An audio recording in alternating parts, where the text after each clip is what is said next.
Some places are quiet, not because nothing lives there, but because something does. In this video, you'll hear 6 chilling accounts of hikers, bikers, campers, and rescue teams who vanished, fled, or were found broken after crossing paths with something massive and unknown. From crushed RVs to alpine disappearances, these stories defy explanation. What force stalks the wildest corners of our world? The Wallace family. David, 43, a middle school teacher and avid outdoorsman. Laura, 41, a nurse who had grown up camping in Oregon. And their son, Sam, 14, quiet and observant, had always found peace in the silence of remote places. Their 2021 summer trip took them far off the beaten path, into a little-known RV site hidden deep in the dense forests of southwestern Oregon. The place was wild, surrounded by towering pines, thick undergrowth, and no cell service, except a few minutes' worth if you stood on a specific rock near the edge of the camp. They arrived on June 16th and parked their RV on the only clearing wide enough to fit it. The site had no amenities, just a flattened patch of dirt and a rusted fire ring. That evening, they cooked hot dogs over the open flame and watched the sky fade to black. Sam collected sticks for the fire, Laura unpacked their sleeping bags, and David sat with a lantern and a field guide, noting distant owl calls and the rustling of small animals in the brush. By nightfall, the wind had stilled. Even the insects quieted. David, a man usually attuned to nature's patterns, noted something odd in the stillness. Sam mentioned the strange sounds he thought he heard in the distance. Slow, deliberate crunches, like footsteps that stopped every time he tried to pinpoint them. They brushed it off as an animal, maybe a deer circling the perimeter. They went inside the RV around 10:30 p.m. The last known activity came from Sam's phone, which pinged a message to a friend at 11:58 p.m. The message read only, "Something's outside." At 12:46 a.m., a 911 call was received. It was Sam. His voice, high-pitched and panicked, trembled as he whispered about something huge crashing through the trees, something walking upright. Sam was breathing hard, telling them whatever the creature was, it was not a bear. Then came a thundering impact, a loud metallic crunch, and his voice vanished. The call ended 30 seconds later. When first responders arrived just after 6 a.m., the scene was unlike anything they had encountered.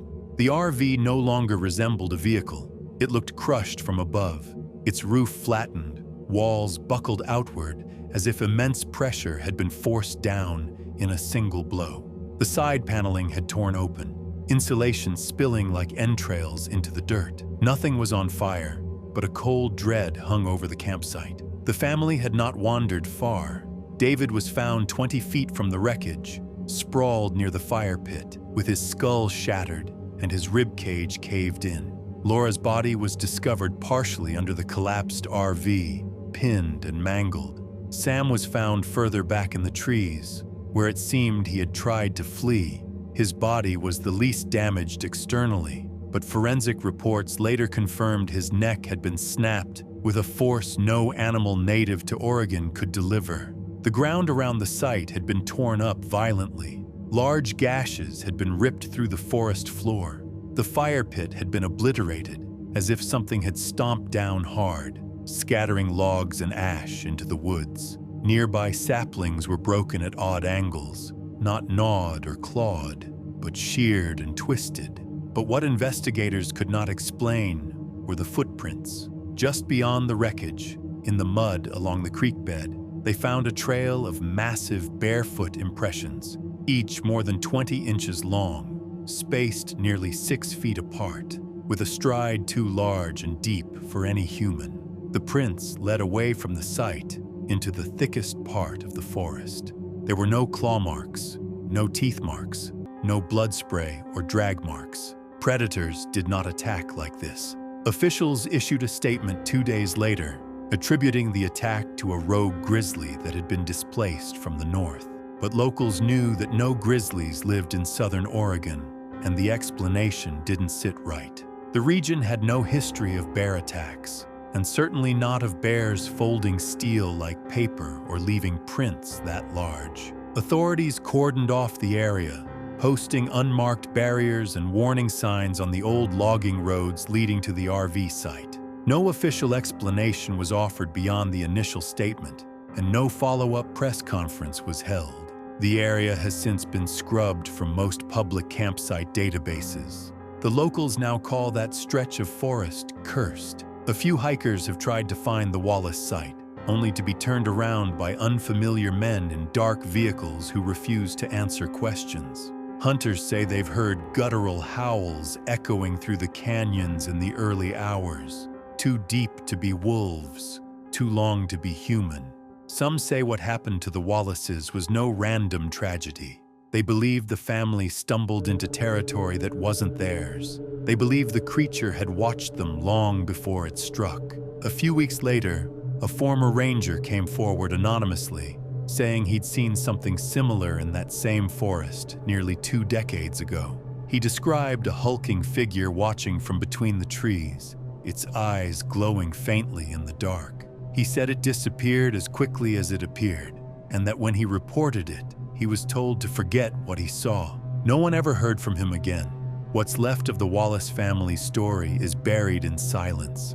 The crushed RV was removed under a tarp by an unmarked helicopter, according to a hiker who passed by days after the event. Their belongings were never returned to relatives. Sam's phone was never found. Some believe the truth was buried as deeply as the evidence. What they saw in those trees, what destroyed the Wallace family in minutes, was never a bear. It was something older, something more substantial, something that has never forgotten how to kill. And now, deep in the forest beyond that sealed road, something still walks. Angela Price, 39, had been a train conductor for nearly 15 years, known for her steady hands and sharper instincts. She didn't rattle easily, and she had learned long ago that night runs required a calm head and sharp awareness.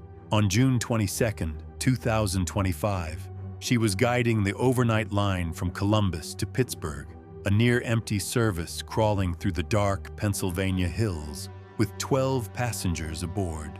The weather was mild, the rails quiet under the steel wheels, and the train moved smoothly as it entered a wooded stretch near Fayette County just after midnight.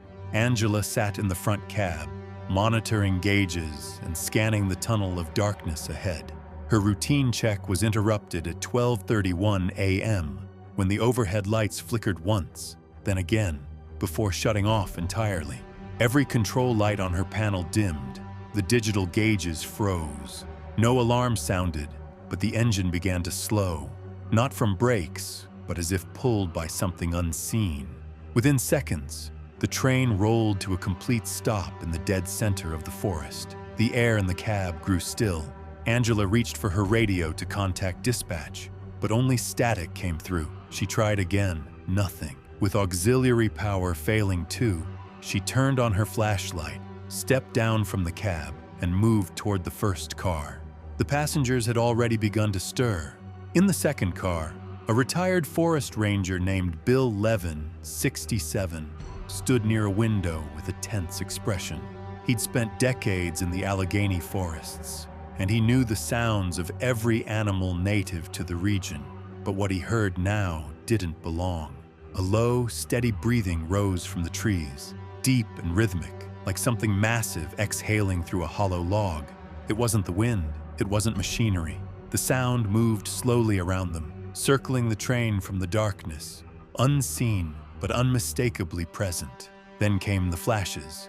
Amber light, like the reflection of distant fire, appeared between the trunks, then vanished. Another flicker, closer this time, catching on a branch before disappearing again. No fire followed, no smoke, just brief glimmers, as if eyes were seeing the moonlight. But no moon lit the sky that night. Passengers whispered nervously. Some leaned toward the windows and claimed they saw something pacing just beyond the tree line. A hunched figure, taller than a man, moving on 2 legs. Not fast, not aggressive, but deliberate, like it was inspecting the train. watching, measuring. Angela stood on the edge of the gravel, light sweeping the edge of the trees. Branches cracked softly under unseen weight, but she saw nothing. She returned to the cab, tried the radio again, then the emergency signal, still dead. The train sat still for nearly 20 minutes. No wind, no bird calls, just the sound of breathing moving back and forth around them. At 12:52 a.m., without warning, the lights blinked back on, the gauges reset, the engine rumbled to life again. Angela waited for a moment, half expecting something to slam into the side of the train, but nothing did. She eased the throttle forward, and the train crept ahead, slowly regaining speed as it left the stretch behind. No further issues occurred on the journey. Angela didn't speak of what happened until she completed her report, which was marked with the code for equipment failure. No one questioned it. She mentioned the power loss and radio blackout, but left out the breathing, the lights, and the pacing figure. She didn't need to be dismissed as unstable. 3 days later, 2 maintenance workers, men contracted to inspect tracks and power systems, were sent to the site. They returned early, pale and visibly shaken. According to a fellow crew member, both men submitted resignation letters within 24 hours. They had found nothing technically wrong with the electrical systems, but what disturbed them was the condition of the ground.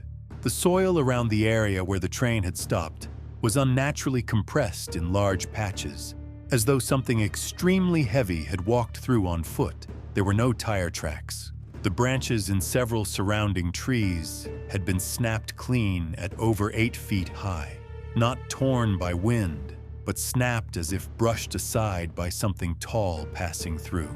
That section of track has not been stopped on since. The railway company rerouted its midnight stop pattern, and while no official memo was issued to conductors, word spread quickly among the staff. Don't stop in Fayette County became an unspoken rule. Local residents near the forested region had long whispered about strange figures seen along the ridges, shapes too large for men, walking upright in the early hours, vanishing without a trace. They spoke of strange smells drifting through the trees and eerie silence falling before something unseen moved past. For decades, hunters and hikers had reported sightings of eyes in the dark, eyes that glowed faintly amber before disappearing, but no physical proof had ever been collected. No photos, no clear tracks that couldn't be washed away or explained, just stories. Ranger Bill Levin, who rode that train, came forward quietly to a friend in town, saying he'd recognized the signs. He'd seen the same broken branches and the same breathing once before, years ago, deep in the Appalachians. He hadn't told anyone then, either. He knew the creature hadn't attacked the train. It didn't seem to want to, but it had come close, too close. To him, it wasn't curious. It was territorial, testing boundaries, letting them know they weren't welcome. Angela never ran the Pittsburgh line. She requested a different route and never returned to that stretch. She refused to speak about what she saw, even when asked privately. But co-workers noticed she started carrying a small silver whistle around her neck, a gift from her grandfather, once believed to ward off spirits in the woods.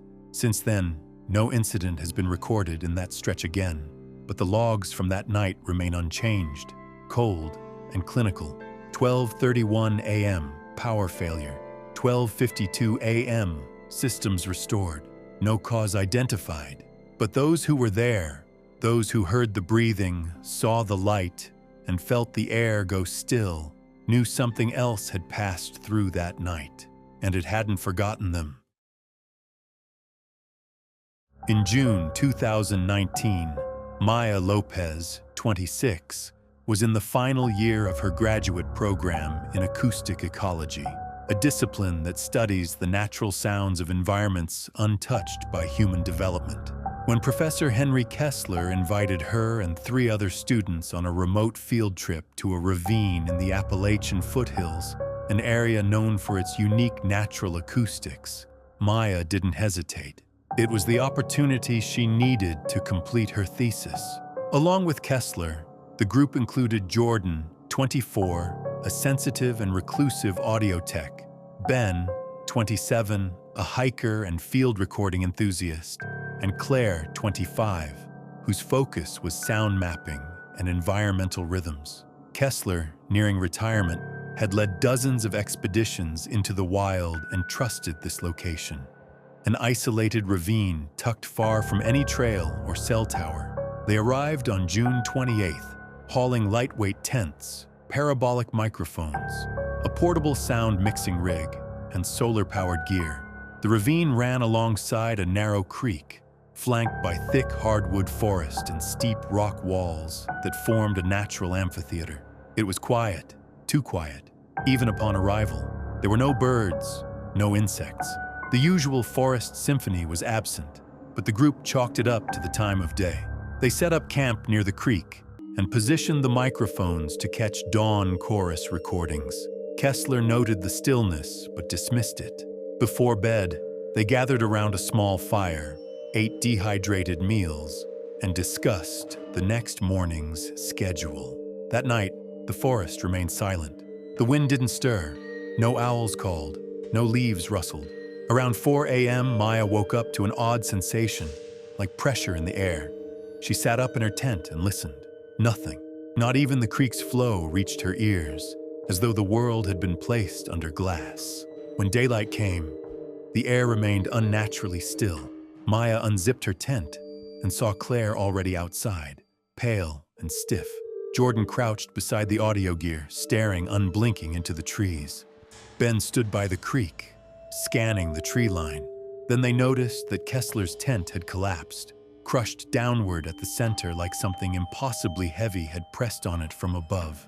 The poles were snapped, the fabric torn where it had bent under force. Inside, his sleeping bag was flattened, empty. His backpack and boots were still there. His flashlight lay nearby, cracked. There was no blood, no drag marks, no scuffle, and no sign of Kessler. Only one clue remained, a footprint in the mud near the creek, large and barefoot, toes splayed unnaturally wide.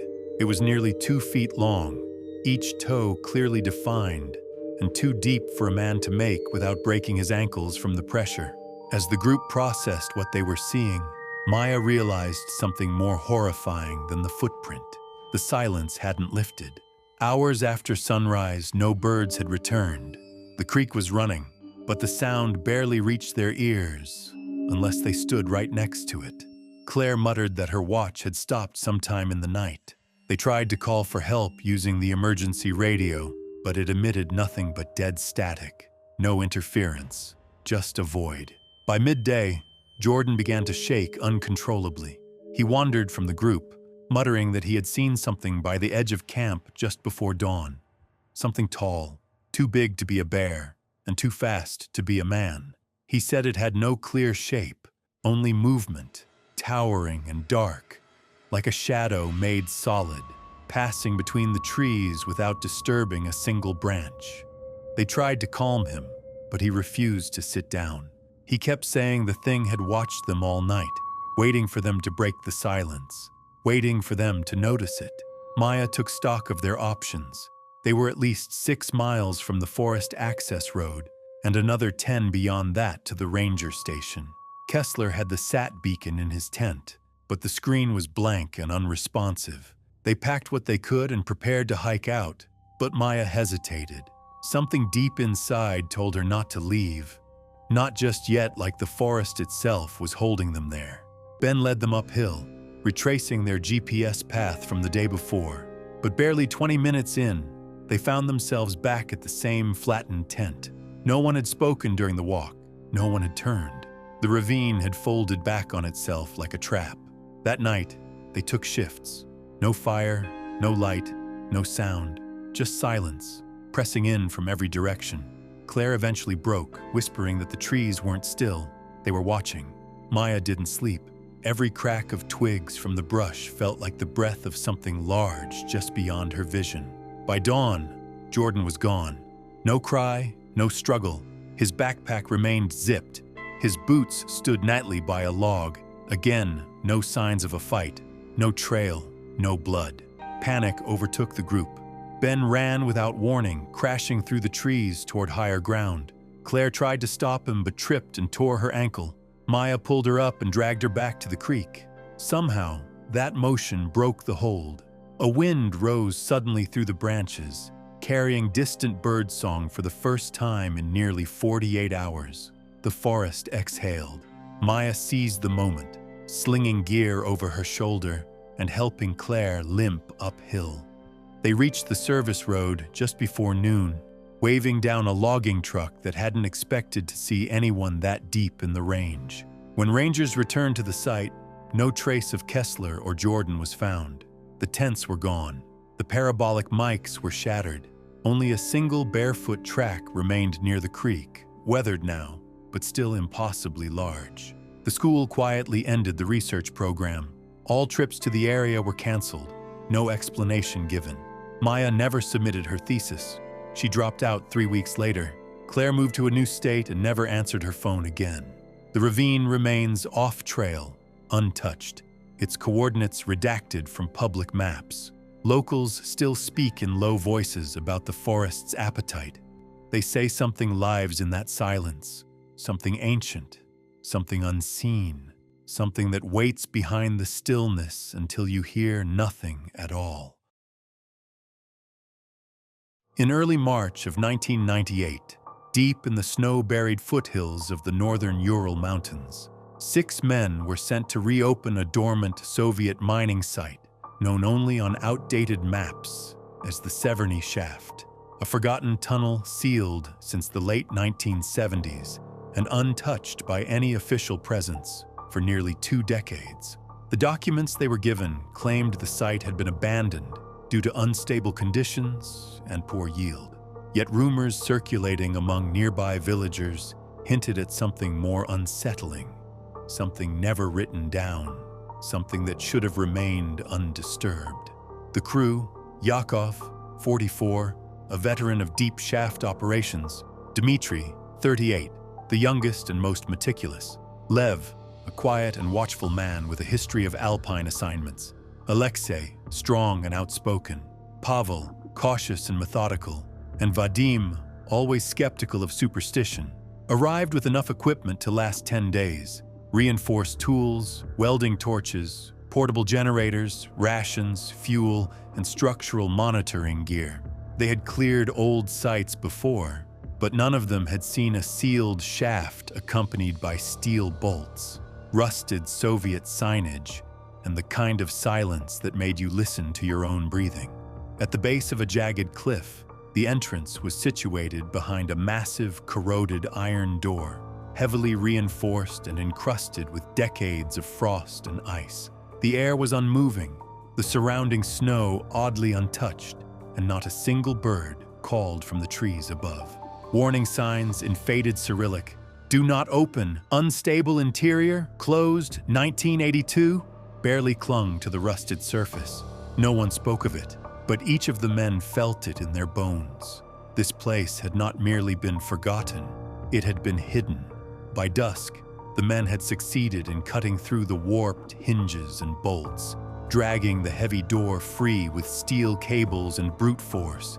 As the shaft opened, a gust of air poured out from the tunnel, bitter cold, unnaturally dry, carrying a scent of damp rock and something older, metallic, and unpleasant. They set up lights just inside, illuminating the beginning of a narrow descent reinforced with steel supports, and began clearing small debris and ice from the entrance. There were no signs of collapse or rot, only undisturbed emptiness. That night, they returned to their temporary bunkhouse near the base of the slope, a prefab shelter warmed by a portable stove and stocked with cots, food, and tools. They sat around a small fire ring outside, drinking from flasks and joking nervously about Soviet experiments and ghost stories. The trees stood silent around them, unmoved even by the wind, and the stars above hung unusually bright, as if something vast and watching lay just beyond the edge of the tree line.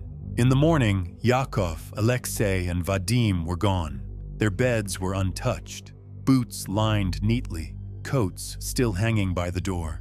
The shelter had not been disturbed, the fire long since dead, and there were no drag marks, no struggle, no blood, and no trails in the snow. It was as if the three men had simply ceased to exist between midnight and dawn. Dmitri, Lev, and Pavel searched the surrounding forest in growing dread, calling out through a silence that seemed to press in from every direction.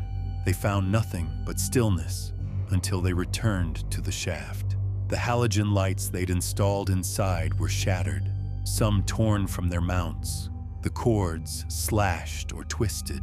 Their cutting tools, which had been carefully arranged at the tunnel mouth, were now scattered across the ground, one with its handle split in half, as though snapped by immense pressure.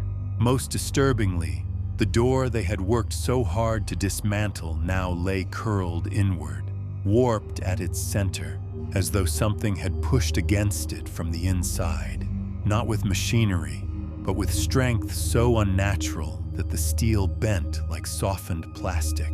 That night, after long debate and few words, the remaining three decided to stay one more night, if only to regroup and prepare to leave in the morning. Dmitri remained obsessed with documenting what had happened, scribbling observations in his field log and checking their instruments, while Lev grew increasingly agitated, staring into the trees as if expecting something to emerge. Pavel sat silently by the fire, listening. By dawn, Pavel was missing too. This time, however, there were footprints in the snow, bare, massive, over 20 inches long, with toes splayed wide and deep impressions that circled the fire twice before vanishing into solid stone at the cliff base. The prints were far too large for any man, and they had appeared without sound, without warning. Lev collapsed into panic, begging Dmitri to abandon the site immediately. Dmitri, though shaken, insisted on checking the tunnel one last time. They barely made it past the clearing when a low, grinding sound rumbled up from deep inside the shaft. A sound like stone shifting, but layered with something organic, something that resonated through the ground and into their chests. They stopped cold, frozen not by the cold, but by instinct, before turning and running without another word, carrying only what they could strap to their backs. Somewhere in the forest, Lev fell behind. Dmitri never saw him again. 4 days later, a forestry team found Dmitri wandering barefoot and half-frozen near a ranger outpost 70 kilometers from the shaft. His clothes were shredded, his lips split from the cold, and his eyes sunken with shock. He spoke only once, muttering about a tall shadow in the dark beneath the mountain, before falling into near silence. He never returned to the site, nor did he ever finish the report he'd begun scribbling that final night. Authorities launched a brief inspection, but no evidence of foul play or animal attack was discovered. No structural damage was reported inside the tunnel, and the steel door was replaced, this time welded shut and overlaid with concrete barriers. The mine was permanently closed, its name redacted from public records. Local villagers would not speak of it, only repeating what they'd always said when asked about the Severny shaft, that the tunnel had been sealed for a reason, and those who disturbed it never came back whole. Now, more than 2 decades later, the clearing is buried again under layers of snow, untouched, unmarked on maps, and watched only by the forest. Yet, in the deepest part of winter, when the trees are still and no animals stir, some say they hear something, an echo beneath the earth, low and slow, as if the mountain itself is remembering the sound of something moving inside it, something that was never meant to leave. In September 2015, Angela Ruiz was a dedicated endurance athlete, a solitary competitor drawn to long hours in remote places where silence replaced noise and pain gave way to rhythm. At 32, she was in the best shape of her life, training for an upcoming 200-mile ultra-endurance mountain bike race through mixed terrain, and she preferred her preparation to be just as punishing as the event itself. That's what brought her, early one morning in late September, to a remote fire-access trail deep within the wilderness of western Montana. an unforgiving path few riders bothered to attempt alone. But for Angela, solitude was part of the training. She had mapped out a full 40-mile loop that gained elevation steadily and crossed through thick coniferous forest, narrowing at the high ridgelines into sharp switchbacks carved into unstable terrain. By mile 15, she was well into the wilderness, pedaling with focus and conserving energy.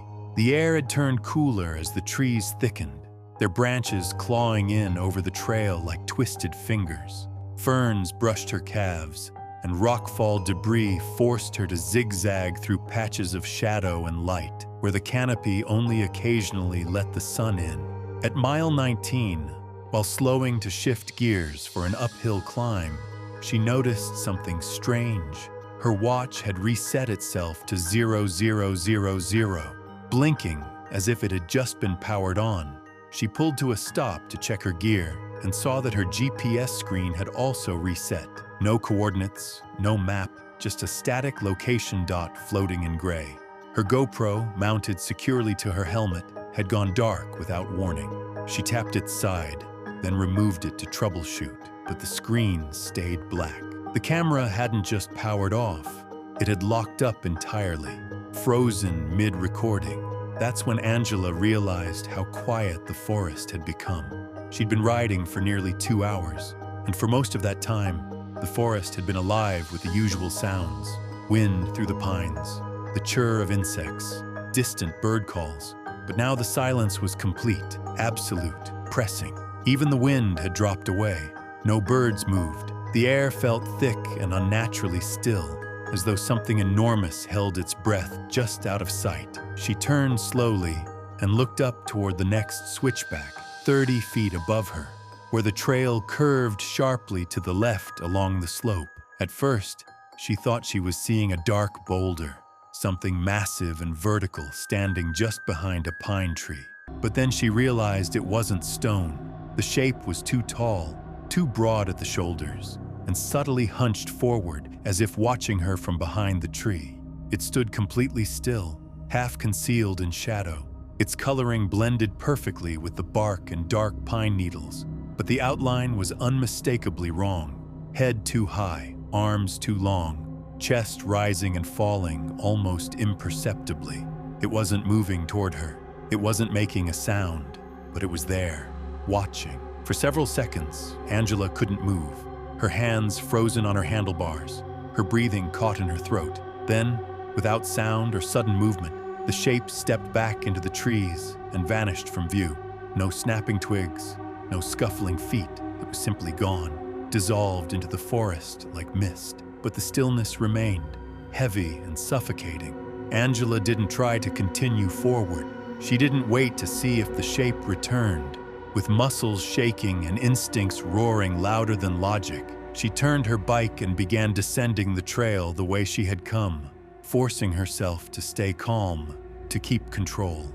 Her tires hummed against the dirt, skidding slightly on loose gravel as she rode downhill, navigating switchbacks with precise, practiced movement.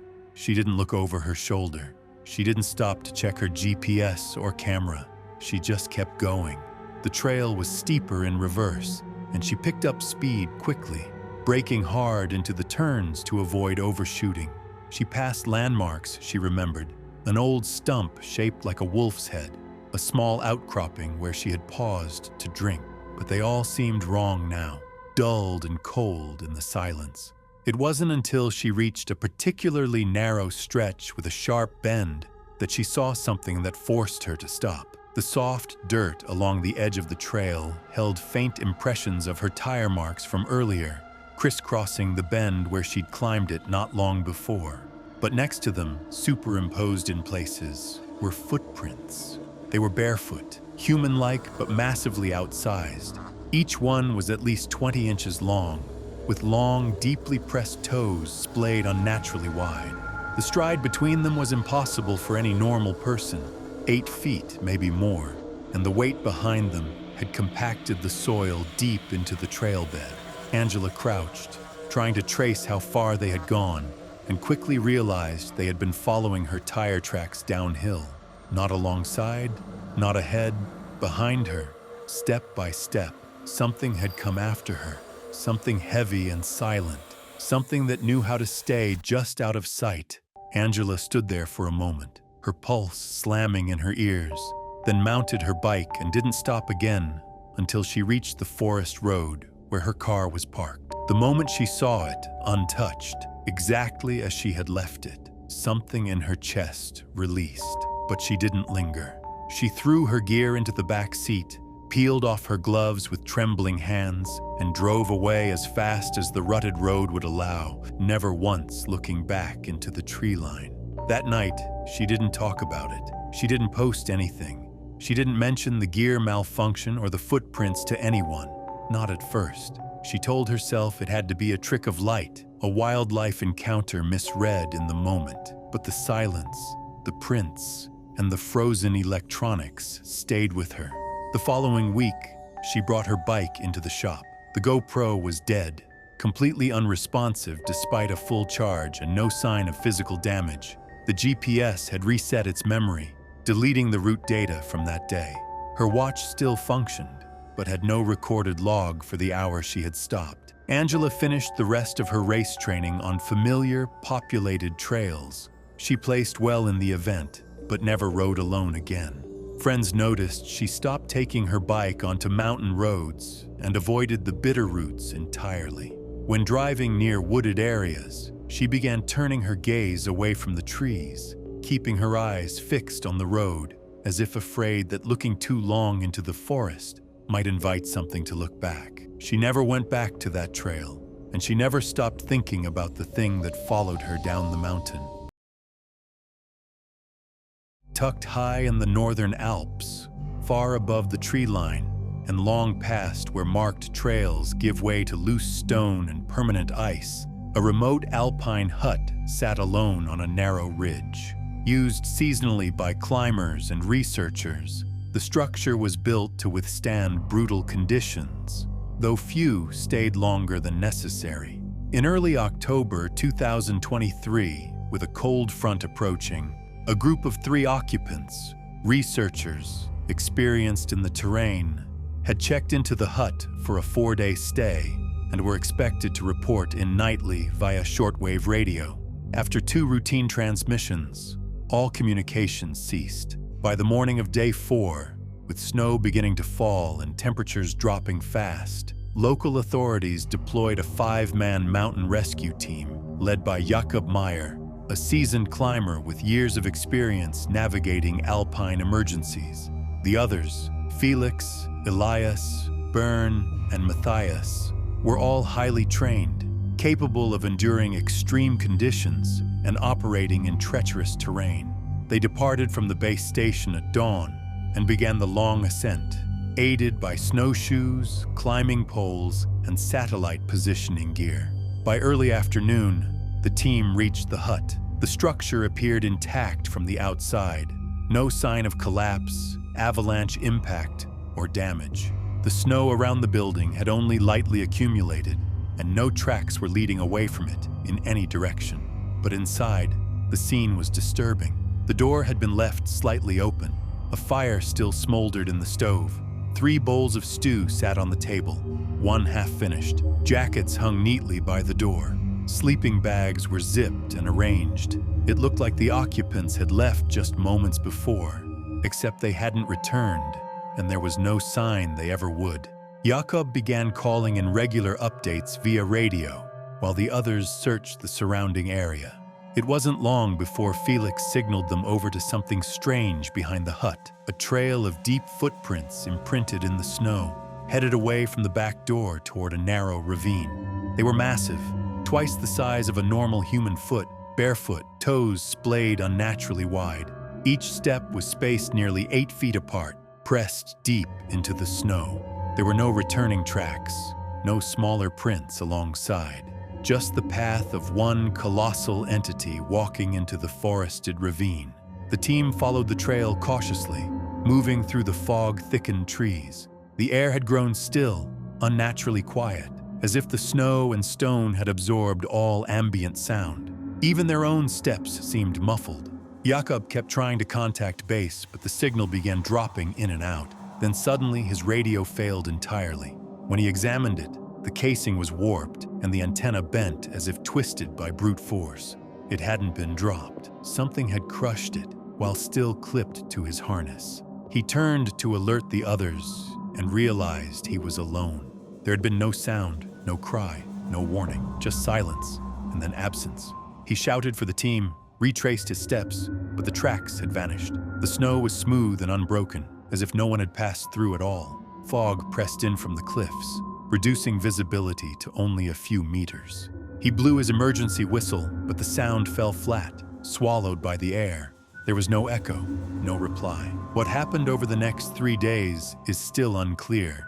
Jakob was found by a second rescue team, lying unconscious on a stone outcrop at the edge of the ravine, nearly buried in snow, barely clinging to life. His body showed signs of blunt trauma, bruising across his ribs and face, and he was suffering from hypothermia and early frostbite. His emergency beacon had been activated manually, but the unit itself was cracked and partially crushed. He was airlifted out and stabilized, but never offered a clear account of what had happened. He remembered the silence, he remembered fog, and he remembered the distinct feeling that something had been watching them before the others vanished. Felix, Elias, Bern, and Matthias were never found. No bodies, no packs, no gear, no signs of a fall or attack. The area was swept thoroughly by helicopter and ground teams, but no trace of the men or their equipment was recovered.